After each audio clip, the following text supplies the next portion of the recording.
This video will show you how to search and find Carnegie assessments that are within the Edulastic system. So what we're going to go ahead and do is I'm going to go into the textbooks to find a paper-based version of this assessment and then show you the digital version in textbooks.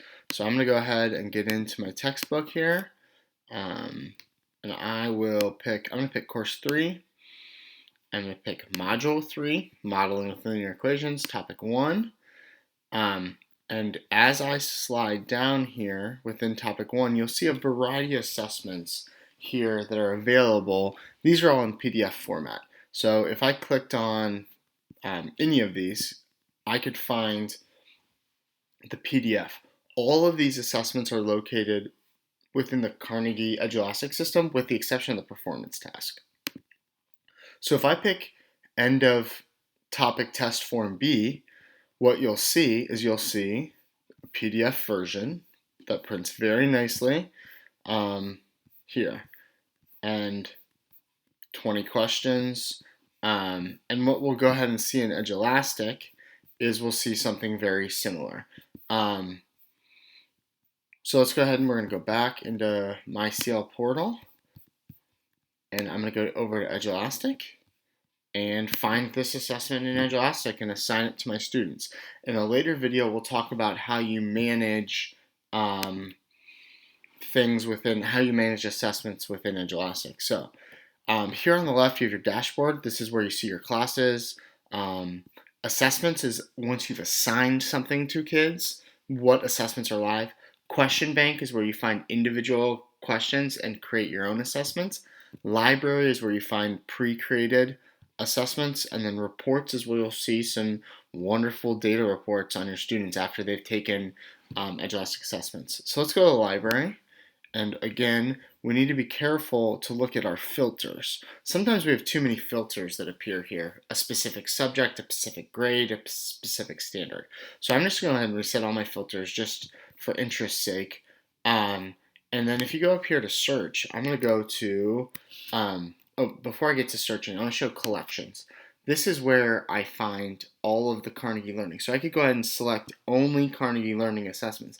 As you see here, there are thousands of assessments, 25,000 assessments right now that match my current criteria, which is nothing.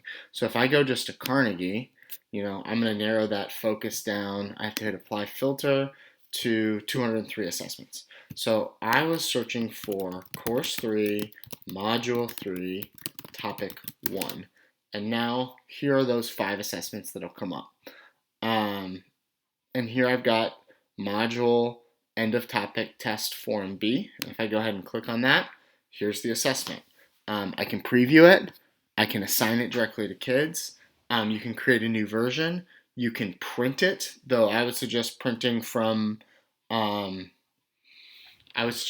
straight from the Carnegie PDF. It'll probably look nicer. If you go ahead and grab this link right here, this is how you could share it directly with a colleague. And as you see, this is question 1, and I'll flip back over here to question 1. Question 1 here and question 1 on Edulastic are identical. And so we can go through and we can see and go ahead and assign the assessment. So if we hit assign, we now have some options. So I want to kind of go through a couple of these options with you and why you might choose what. There's always an open date and a close date. This is when kids can start it and end it. You can always change these later, but be mindful of these dates. This is opening at 2:20 on July 30th, which happens to be 3 minutes ago.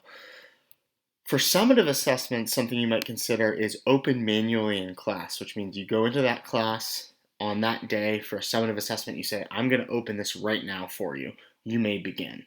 And you can also close it manually in class. If it's a formative assessment or just a quick practice, I would just leave it automatically on start date and close automatically on due date. And I'm going to leave it that way for this time. You can also change how the scores are released. On, students see their score immediately as they hit the submit button. Off, if you want to control when students see their score. Some of the questions we choose need to be kind of manually graded by us, just like a paper assessment. And some of them, multiple choice, true or false, sorting, those can be automatically graded by the system. So it just depends what the assessment questions are that you choose and how that works. Um, I would select off if you have to go in and manually grade. Otherwise, students will see an incomplete grade, and that could be a little bit misleading to them. So let's go ahead and assign this to the class I made in the previous video, though it says Math 7 and I'm doing Math 8 here. I'll go ahead and assign it, and then I'm going to flip over and show you what it looks like on the student end. So I hit assign, and there it is, success. And we will go ahead, I'm going to show you what it looks like on the student side. In a different video, I'll show you how to manage a live assessment. I'll be a student, I'll submit some answers, I'll show you how you can pause an assessment, start an assessment, all sorts of different things. So let's go ahead and flip over to the student side, and I guess I have to log in again. And as I log in, boom, there it is. Middle School Math, Course 3, Module 3, Topic 1, not started. So then I could go ahead and hit Start Assignment, and I am in, and it's been assigned to me. And you notice I was in training and must have been a part of another assessment, and that's been paused by my teacher, whoever was my teacher when we were playing with the system. So you can pause it for students, and then I can't resume that assessment until it's been unpaused by my teacher. So it's really a lot of wonderful options, both for summative and for formative assessment.